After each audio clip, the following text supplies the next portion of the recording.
Hello guys, j'espère que vous allez bien. Bienvenue chez Ladoa. It's about everything. Et actuellement, je suis en train de regarder un petit peu l'arrivée, le retour de Abigail Alexandre, celle qui nous représentait à Paris dans le concours. Elle a gagné. Ok. Et elle revenait, elle a fait des entrevues et tout ça. Et j'étais comme waouh. Tu sais, on parle de, tu sais, l'espoir fait vivre, mais elle est l'espoir d'un pays. Quand on regarde la jeunesse, on voit les plus jeunes, elle laisse savoir, continuez de faire ce que vous excellez, c'est ça qui va faire votre différence. Et bref, et elle sort d'Haïti pour aller directement à Paris. Mais ça n'a pas été aussi facile que ça aussi. Donc, et on va arrêter de faire semblant. Le problème, ce n'est pas le talent. Le problème, ce n'est pas le niveau. Le problème, c'est le système. Oui, le système. Parce en 2025, j'ai pu comprendre que cette jeune femme brillante, préparée, prête, mais elle avait été stoppée net. Pourquoi? Pas parce qu'elle n'était pas compétente, pas pour son discours, pas pour son intelligence, mais à cause de l'histoire de son passeport. Parce qu'elle a le passeport haïtien. À cette époque, ils l'ont humiliée, ils l'ont stoppée, ils ont regardé son passeport et ils ont dit non. Pas parce qu'elle n'était pas prête, pas parce qu'elle n'était pas brillante, mais parce qu'elle était haïtienne. Et c'est quand je regarde, on a beaucoup de blocages suite à qu'est-ce qu'on est, mais elle s'est pas arrêtée à ça, elle n'a pas laissé tomber, là. Elle a continué de performer, elle a continué de pousser les portes, et jusqu'en 2026, elle puisse aller montrer qui elle était. Et c'est ce moment de courage qu'on va parler de Abigail. Donc, on est chez la Doha, It's About Everything. On regarde le tout ensemble. Et on met des likes de support parce qu'on supporte la persévérance. Même quand vous arrivez dans un endroit, le monde va dire, mais t'as pas ta place là. Le monde va essayer de se mettre ensemble pour vous saboter, pour créer des blocages. Mais continue de faire ce que tu dois faire. Parce que ce que tu fais, ce que tu es motivé à faire et que tu fais, ben c'est ça qui va ouvrir une porte au moment que ça doit ouvrir ta porte. On y va, ça perd l'instant.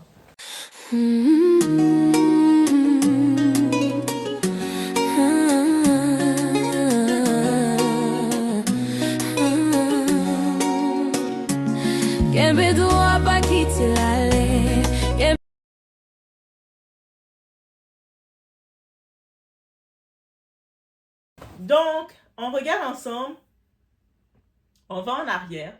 Le 6 septembre 2025, Abigail Alexandre est refusée à l'embarquement. Un rêve brisé devant tout le monde. Tu sais, à l'embarquement, c'est à l'aéroport au milieu de tout le monde. Une humiliation froide, silencieuse et violente. Un bout de papier décide si tu peux exister ou non. Un pays décide si tu mérites d'être vu. Bienvenue dans la réalité de beaucoup. Mais ce qu'il n'avait pas compris, c'est qu'il venait de réveiller quelque chose. Abigail Alexandre ne s'est pas faite recaler parce qu'elle était faible. Elle s'est faite recaler parce que le monde a une hiérarchie invisible. Et en bas de cette hiérarchie, on a décidé de placer Haïti. Oui, disons-le clairement. Un pays qu'on utilise pour les discours humanitaires, mais qu'on méprise quand il s'agit du respect. Quelques mois plus tard, la même jeune femme monte sur scène à Paris. Pas pour demander une chance, mais pour prendre sa place. Et là, silence. Un discours, une présence, une vérité. Elle ne parle pas juste, elle impose. Résultat, Abigail Alexandre devient la première haïtienne à remporter le prix Eloquenza en 2026, devant près de 2400 participants devant le monde. Donc, ce jour-là, ce n'est pas juste une victoire, c'est une réponse. Une réponse à ceux qui ferment les portes, une réponse à ceux qui méprisent, une réponse à ceux qui pensent que certains passeports valent moins que d'autres. Mais attends, l'histoire ne s'arrête pas là. Le retour à Jacmel. Pas de tapis rouge à Paris cette fois, mais quelque chose de plus puissant. Son peuple qui l'attendait, qui était content de revoir leur enfant. Notre enfant, notre soeur, notre nous-mêmes, c'est même nous-mêmes ça. Des jeunes alignés, l'espoir, des pancartes, des regards remplis de fierté, Une ville debout pour une fille. Le monde a laissé tomber leur activité pour un moment, le temps de prendre le temps de l'accueillir. Et pendant que certains critiquent, c'est juste un concours, right? Jacmel est sale, right? Ça change quoi? Il passe à côté de l'essentiel. Parce que, vous voyez, ce n'est pas un trophée, c'est un symbole. C'est ça qu'elle est allée chercher. Le symbole d'une jeunesse qu'on sous-estime. Le symbole d'un pays qu'on humilie. On se fait humilier. Et actuellement, même en Afrique, au Togo, on se fait humilier par les Africains qui, pendant du temps, nous forçaient à aller dire qu'on est africain plus que notre culture. Les Africains aiment mieux qu'on dise qu'on est africain que de reconnaître qu'on est haïtien, qu'on a aussi une histoire comme étant le premier peuple noir à avoir eu son indépendance. Ils ne veulent pas nous entendre dire ça. Ils étudient même pas notre histoire. Ils s'en foutent de nous. Ils savent même pas où on est géographiquement. Mais par contre, ils veulent qu'on reconnaisse le côté africain. Actuellement, au Togo, quand je regarde, je suis. J'attends juste le 11 avril arrive et qu'on retourne Ariana pour qu'elle ait son accueil. C'est-à-dire qu'en Afrique, on se fait maltraiter, humilier aussi. On doit encore se battre, faire nos preuves, montrer qui qu'on est. Mais qui refuse de disparaître. Le symbole d'une voix qu'on ne peut plus ignorer. Mais maintenant, parlons du vrai problème. Parce que c'est facile d'applaudir après coup. Donc, on voit qu'elle a eu la victoire, on applaudit. N'est-ce pas? Où étaient les élites? Tous ceux maintenant qui veulent, les élites, les ministres qui veulent la rencontrer, mais ils étaient où ces élites-là quand elle a été humiliée en 2025? Où étaient les institutions quand on a refusé son embarquement? Où était cette fameuse diplomatie quand on a craché sur son identité parce qu'elle avait le passeport haïtien? Il y avait un silence complet. Mais maintenant qu'elle gagne, tout le monde veut la récupérer, tout le monde veut la donner son moment, tout le monde parle d'elle et veut s'approprier son identité, son travail. Que ce soit des photos, des discours, des promesses, des stages au ministère maintenant. Un classique. Le système t'ignore quand tu luttes. Quand tu es en pleine lutte, tu es en train d'essayer de t'en sortir, de faire tes pas. Crois-moi, tu vas voir personne qui va venir vraiment ils vont te regarder, on va même te traiter de fou. Mais qu'est-ce que tu fais? Tu perds ton temps en limite, n'est-ce pas? Et te récupères quand tu gagnes. Quand tu es arrivé à ton niveau, c'est là ils vont tous s'approprier de toi. Et pendant ce temps, le peuple, lui, n'a pas attendu. Jacmel s'est levé, pas avec des moyens, mais avec du cœur. Des jeunes, des pancartes, de la fierté brute. Mais même là, certains trouvent encore le moyen de critiquer. C'est juste un concours. Ils vont critiquer la ville. Qu'est-ce que ça va changer? Encore une fois, beaucoup sont passés à côté du message. Parce que vous êtes tellement habitués à l'échec que même la victoire vous dérange. Abigail, ce n'est pas juste une gagnante. C'est une anomalie dans un système qui veut te maintenir petit. Elle prouve une chose dangereuse, que même avec un passeport méprisé, tu peux dominer. Que même quand ils ferment les portes, tu peux entrer par la force de ton talent. Que leur système n'est pas invincible et ça dérange. Parce que si une personne réussit, ça veut dire que des milliers peuvent suivre. Et ça, le système n'aime pas. Donc non, ce n'est pas juste une victoire, c'est une fracture. Une fissure dans un système qui pensait contrôler, qui mérite de briller. Et cette fissure, elle vient d'Haïti. Même l'État haïtien a compris. La ministre Reina Forbin la reçoit. Le ministère lui ouvre ses portes, un stage, une reconnaissance. Pourquoi? Parce que quand une jeune femme élève Haïti devant le monde, elle ne l'ignore pas, on la suit. Mais la vraie question maintenant, combien d'Abigail sont encore bloquées? Il y en a combien d'Abigail actuellement qui sont encore bloquées et qui sont en train d'essayer de pousser depuis le temps? Ils poussent des portes et personne ne les calcule. Combien de talents sont écrasés avant même d'exister? Combien de rêves meurent à cause d'un regard, d'un système ou d'un passeport? Abigail n'est pas une exception, elle est un message. Et ce message est simple. Tu peux te faire rejeter et quand même revenir plus fort. Tu peux être humilié et finir par dominer. Tu peux venir d'Haïti et imposer le respect au monde entier. Ce n'est pas juste une victoire, c'est une revanche. Une revanche qu'on prend très au sérieux et on doit le prendre très au sérieux. La même façon que je suis aussi le concours de notre très chère Ariana qui arrive comme étant une influenceuse sur TikTok, qu'elle passe un message sur le drapeau.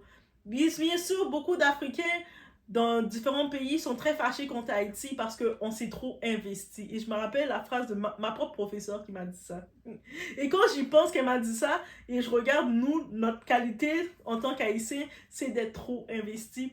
Elle m'a dit, toi, t'es trop investi. Tu sais, tu devrais être moins investi. Moi, dans ma tête, je me disais, comment je suis trop investi dans ma formation? Comment je suis trop investi dans mon travail? On me dit que je suis trop investi dans mon stage? Je peux pas venir entreprendre quelque chose et ne pas être trop investi. Parce que si je ne dois pas être investi, je vais juste être en mode vague, être en mode je le fais comme ça. Mais je sais, en tant que haïtienne, même si je suis haïtienne de la diaspora, je suis haïtienne en partant tout court. Je sais que nous, on a un plus gros poids sur nous. Les gens veulent déjà nous écraser, nous discriminer, nous pousser. Qu'on doit toujours se relever encore plus parce qu'on a des grandes attentes sur nous. Parce que notre histoire est beaucoup trop grande. Nos ancêtres ont beaucoup trop fait. Nos ancêtres ont été vendus par l'Afrique à une époque. Étant vendus par l'Afrique à une époque, se sont retrouvés à créer une nouvelle identité sur notre île. On a revendiqué notre liberté. On a fait les plans stratégiques, on s'est unis ensemble, on a compris la force de l'union fait la force. L'union fait la force, c'est pas juste un emblème pour nous, on l'a compris. Et on n'a pas que pris cette union-là que pour nous. On est allé ailleurs à côté de nous, on a regardé à côté de nous pour libérer parce qu'on est investi comme ça. Ceux qui veulent nous reconnaître comme peuple, ils nous connaissent. Ceux qui décident de nous mépriser en disant eux autres, de toute façon, ils sont trop investis. Quand ils viennent quelque part, ils sont trop investis, on les aime pas, ils viennent prendre la place. Mais ça, c'est vous. Mais mon peuple, que ce soit notre investissement avec Ariana qui arrive, même si c'est un concours, pour certains, au début, ils ont méprisé le concours d'Ariana, que je parle au Togo. Ils ont méprisé l'histoire de Bovan en disant c'est un petit concours. Et quand ils nous ont vu arriver, puis nous, on a pris ce concours-là au sérieux, puis on s'est investi, ça les a choqués. On regarde pour le cas de Abigail. En 2025, elle a été humiliée, c'est un traumatisme. Tu arrives à l'aéroport avec tous tes papiers, ta valise, toute contente, et puis on dit non, tu ne vas pas passer, tu ne passes pas avec ce passeport-là. Et elle doit refaire le chemin, reprendre son auto, refaire le chemin, retourner chez elle, la tête basse, en disant qu'est-ce qui m'arrive, qu'est-ce que je fais. Elle aurait pu rester assise et dire laisse tomber. Elle a continué de travailler, elle a continué de se performer, elle a continué de se préparer. Et puis, elle a refait cette démarche. Elle a dit, tu sais quoi, j'y retourne parce que je vais y aller, c'est mon moment. Et quand elle arrive à Paris, il y a près de 2000 et quelques autres candidats dans le monde. Personne ne misait sur Haïti. On ne misait pas sur nous. Tu sais, eux autres, c'est tout avec les personnes qui ont été dans les écoles privées un petit peu partout dans le monde. Ils ne misaient pas sur nous. Elle est venue, elle les a toutes clenchées, puis elle est sortie avec le trophée, le prix numéro 1. Et elle n'est pas restée pour emmerder les gens chez eux. Elle a pris son trophée, puis elle est retournée chez elle pour venir avec le trophée et dire voici l'espoir. Une porte peut se fermer, mais on pousse encore. Derrière, il y a les autres Abigail qui sont aussi en train de se faire mépriser, qui sont en train de... Ils ont leur diplôme, ils essaient de trouver des emplois, on ne les calcule pas parce qu'ils sont peut-être, ils sont pas là pour rouge ou parce qu'ils n'ont pas tel contact. Ou ils ne viennent pas d'une famille avec un certain lien, donc ils se retrouvent comme ça. Mais ils continuent de travailler qu'est-ce qu'ils doivent travailler, puis de développer qu'est-ce qu'ils doivent développer en poussant des portes, en espérant que ça va être leur porte. Mais ces personnes-là, ils viennent d'avoir un boost de conseil pour ces plus forts. Résilience fait partie de notre ADN. Quand on parle d'Haïti, parlez-nous pas qu'on vient de l'Afrique. Dites qu'on est un peuple qui s'est construit. Et surtout quand je regarde ce que je vois qui se passe en Afrique, je dois encore redescendre sur ça, mais on est un peuple qui s'est construit avec notre propre identité. On ne peut pas accepter l'identité de personne d'autre parce qu'on a trop une grosse identité. On a déjà les autochtones, les Taïnos, au-delà des Taïnos, on a toutes les autres autochtones qui étaient sur nos terres mélangées avec nous. On n'a pas non plus trop le choix de aussi compter certains, au-delà des autochtones, de compter certains colons ou certains qui étaient venus sur l'île et qui ont décidé, qui étaient avec nous, qui nous ont donné main forte, qui sont devenus famille avec nous. Qui représentent le mélange. Et il y en a qui n'étaient pas des colons, qui eux autres, même dans leur pays, en Europe, ça n'allait pas bien des Occidentaux, et puis ils sont venus sur l'île, et puis ils ont créé notre identité. Donc oui, on a un peuple qui s'est construit. Une partie de nos ancêtres ont été arrachés de l'Afrique, soit parce qu'ils ont été vendus par leurs frères africains. I have to say it like that, c'est ça notre histoire. C'est-à-dire, est-ce qu'on doit vraiment reconnaître un peuple qui nous a vendus? Je vais rester sur ça. Mais sinon, oui, Abigail, je pense qu'elle a eu son stage, elle va avoir son stage au ministère. Elle a poussé ses portes. Elle aurait pu abandonner. Elle aurait pu dire, ah, laisse tomber, là, c'est compliqué. Mais elle n'a pas abandonné. Elle a décidé, elle a dit, je vais pas abandonner. Elle a continué et ça l'a payé. Donc, c'est le message que je peux retenir de ça. Des fois, on fait quelque chose, on voit qu'on a beaucoup de persécutions, les portes se ferment, le monde ne semble pas trop nous comprendre. Ah, ça devient compliqué, mais abandonne pas. Si tu as ça à le faire, tu as cette motivation quand tu lèves de faire ce que tu dois faire, fais-le. Parce que c'est ce que tu es motivé à faire, tu t'approches de ton appel. Et c'est ton appel qui est ce qui va t'amener loin, qui va te nourrir. Je vous laisse sur ce, gars, faites attention à vous.